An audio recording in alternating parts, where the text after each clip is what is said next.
Pare e pensa aqui comigo. Quantas vezes você já usou o seu celular só hoje? Você pode ter olhado as conversas do WhatsApp, respondido um e-mail do trabalho, feito uma compra online ou checado seu saldo bancário. Fato é que o celular se tornou um item indispensável para a gente. E só aqui no Brasil são mais de 230 milhões de linhas ativas. Mas com esse uso excessivo dos dispositivos móveis, como que a gente pode lidar com questões de segurança e privacidade? É sobre isso que a gente vai conversar hoje com o especialista em segurança da informação, André Johnny Ferreira. Seja muito bem-vindo, Johnny. Muito obrigada por ter aceitado o nosso convite. Eu que agradeço. Obrigado. Bom, Johnny, para a gente começar então, quais que são as principais características, desses dispositivos móveis que influenciam na segurança e privacidade dos aparelhos? Bem, basicamente hoje o usuário ele tem uma infinidade de dispositivos à sua disposição, né? O mercado ele é bem complexo e basicamente as funcionalidades elas vêm da segurança ofertada pelo sistema operacional do celular, né? Que desenvolveu a empresa que desenvolveu o sistema operacional do celular, bem como do próprio usuário. Ninguém é mais efetivo em segurança do que o próprio usuário, né? A empresa ela disponibiliza várias formas de proteção, né? Um sistema operacional robusto, onde tem testes, avaliações de segurança, mas o usuário é a camada mais importante, né? Então, assim, o que mais influencia na segurança e privacidade desses aparelhos é o próprio usuário.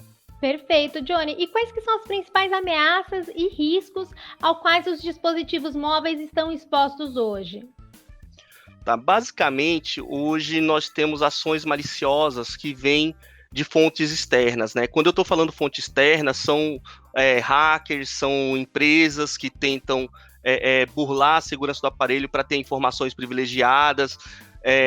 Phishing é algo hoje muito ligado ao celular, não somente a dispositivo móvel do tipo notebook, mas phishing para celular é uma realidade nossa, e esse tipo de acesso ele está ficando cada vez mais comum. É uma realidade que não é mais hoje só para notebook.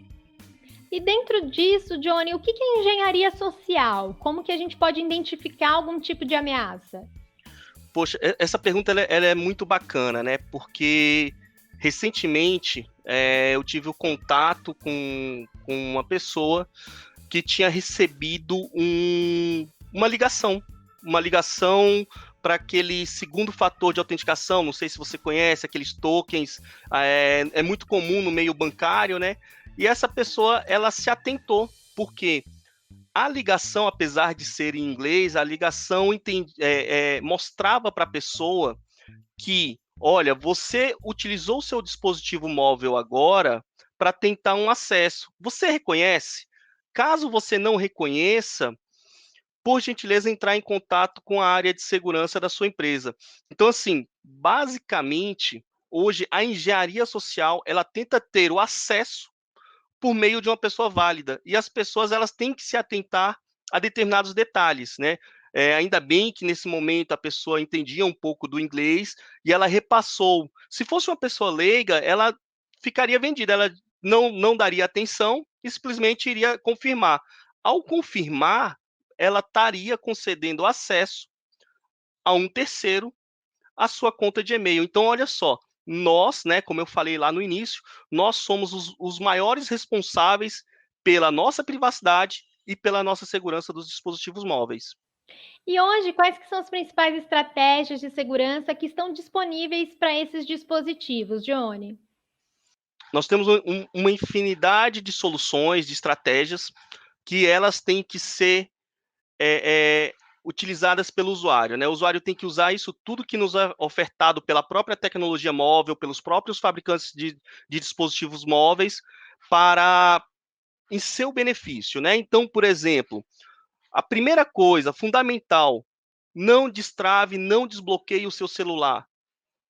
Faça atualizações, manutenções temporárias, de tempos em tempos, tanto o Google quanto a Apple, né? E aqui eu estou falando de marcas, porque eles são os dois maiores fabricantes de software para celular, né? O celular ele não é só o aparelho, o hardware, o equipamento, mas ele também a aplicação que está rodando ali dentro. Então, assim, primeiro, faça atualizações frequentes. Saiu uma notícia na mídia, olha, tem uma vulnerabilidade. O que é uma vulnerabilidade? É algo que pode ser utilizado para que uma pessoa mal intencionada ela possa ter acesso às suas informações. Basicamente, ao não fazer ou ao não aplicar essa correção de segurança para essa vulnerabilidade, você está expondo. Quando uma vulnerabilidade ela é divulgada na mídia, não só você, como dono do equipamento, mas também as pessoas que querem fazer mau uso daquele equipamento, elas têm a informação. Então, elas vão estudar aquilo que está disponível, aquilo que está na mídia, para quê? Para ter acesso às pessoas desavisadas que não fizeram lá o update. Ter um antivírus original é extremamente importante. Fazer uso dos recursos disponibilizados, como, por exemplo, uma tecla de biometria, trocar sua senha. Gente, eu entendo que é muito complicado você ficar alterando senha. Hoje nós vivemos num mundo onde nós temos, normalmente, cada pessoa tem 20, 30, 40 senhas diferentes. Senha para banco, senha para cartão, senha do celular, senha do e-mail. Então, é extremamente importante que passamos a utilizar, e seja do nosso cotidiano, o uso de senhas mais complexas, não utilizar símbolos muito simples na composição do bloqueio e desbloqueio do seu celular. Existem várias formas, como, por exemplo, você ser avisado quando um dispositivo seu ele é utilizado em um equipamento diferente, estar atento a comportamentos internos do próprio celular. Então, poxa vida, o celular hoje, as empresas elas avisam por meio de pop-up, por meio de SMS, por meio do próprio e-mail, que o seu celular, que o seu dispositivo móvel foi utilizado conectando a um computador diferente, colocar rastreamento, fazer backup, ou seja, nós temos um conjunto de oferta de segurança que nos resguarda, né? O maior bem que a gente tem hoje é a nossa informação. E por termos um celular, qualquer que seja, próximo, né, de tamanho reduzido, alto valor agregado, ele acaba sendo alvo, né, de tentativas de ganho de informação. Você é um executivo, você é um estudante, não importa.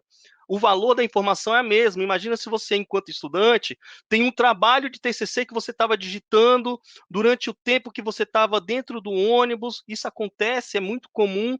Infelizmente, alguém se apropria e aquele seu trabalho que durou 2, 3, 4 meses ali de pesquisa árdua acabou se perdendo por um descuido seu. Então, sempre estar atento, utilizar uma película de segurança para evitar que as pessoas leiam aquilo que está na sua tela. Enfim, eu poderia ficar aqui explanando horas e horas. Basicamente, esses são os principais recursos que nós temos à nossa disposição. E dentro aí do que você comentou, Johnny, hoje com esse aumento do home office, né, a gente acaba usando esses dispositivos móveis tanto, né, para o uso pessoal como para o uso profissional. Então, aí que cuidados que o colaborador pode ter e a empresa pode ter para controlar esses acessos e esse uso? Esse é um evento, né, que no mundo já se tornou comum.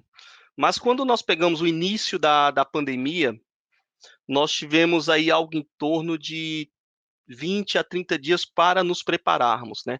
Tecnologicamente falando, aquilo que nós não fizemos em 3 a 5 anos, nós tivemos que fazer em 20 e 30 dias. Foi uma mudança de comportamento não só para os usuários, particulares ou corporativos. Por que particulares, né? Quando você está fazendo uso daquele bem, né, do seu celular, nesse caso, ou do seu notebook, é extremamente importante que você tome as mesmas medidas que uma empresa tomaria. Então, você tem lá o seu antivírus atualizado, os patches que são disponibilizados pelo fornecedor do sistema operacional do seu equipamento também estão disponíveis. Nem sempre é tão simples, mas as empresas elas tomaram um cuidado para que isso seja cada vez mais transparente. Minimamente manter atualizado. Sempre que você for sair de perto daquele equipamento, seja um notebook ou celular, deixar ele bloqueado, travado por meio de senha. É extremamente importante não fazer o compartilhamento de informações. A sua senha é pessoal, ela é intransferível, seja do seu dispositivo móvel pessoal ou seja, do seu dispositivo corporativo. E aí, quando estamos falando de dispositivo corporativo, muitas vezes, poxa, estamos em home office, tá os nossos filhos ali, mas não devemos nos descuidar. O ideal é que somente softwares corporativos autorizados pela própria empresa sejam utilizados. E aguarda, né? Mais que tudo, se você vai sair daquele local, daquele ambiente, se possível, leve consigo o seu dispositivo, seja ele pessoal ou seja corporativo. Então, as empresas tiveram que, em 3 semanas, se preparar para algo que deveria levar 5 anos. E aí, por que 5 anos? Não é só instalar software, não é só liberar uma aplicação, tem muito mais por trás, tem a conscientização do usuário. Gente, conscientização do usuário é tudo. O elo mais forte e o elo mais fraco na proteção de um dispositivo móvel e de um usuário para a sua segurança é o próprio usuário. Então, se você está atento, se você está ligado no que está acontecendo, se você está prestando atenção, tem algum comportamento equivocado, né? Como eu falei aqui na outra pergunta, né? O usuário, ele recebeu uma ligação, gente, era 8 horas da manhã, a pessoa recebeu uma ligação em inglês e ela entendeu que era um risco. Então, assim, poxa, se fosse uma pessoa desatenta, ela não conseguiria, de forma alguma, se ater e iria realmente passar. Mas é a mesma coisa na sua casa. Trate o seu equipamento corporativo da mesma forma que você trataria na empresa. Perfeito, Johnny. É preciso estar sempre atento, né? E para os desenvolvedores desses dispositivos móveis, quais que são os principais desafios aí em relação à segurança e privacidade? Basicamente, os desenvolvedores, eles precisam de algo fundamental que eu comecei a falar na pergunta anterior: cultura de segurança, né? Tem algo agora na nossa legislação, né, a LGPD, que trata de algo denominado, algo chamado Privacy by Design. O que é Privacy by Design? É desde a concepção de um produto, de um serviço, de um aplicativo, de uma solução, já se pensar em segurança, já ter aquela mentalidade. É necessária esta informação? Essa informação, ela é sensível?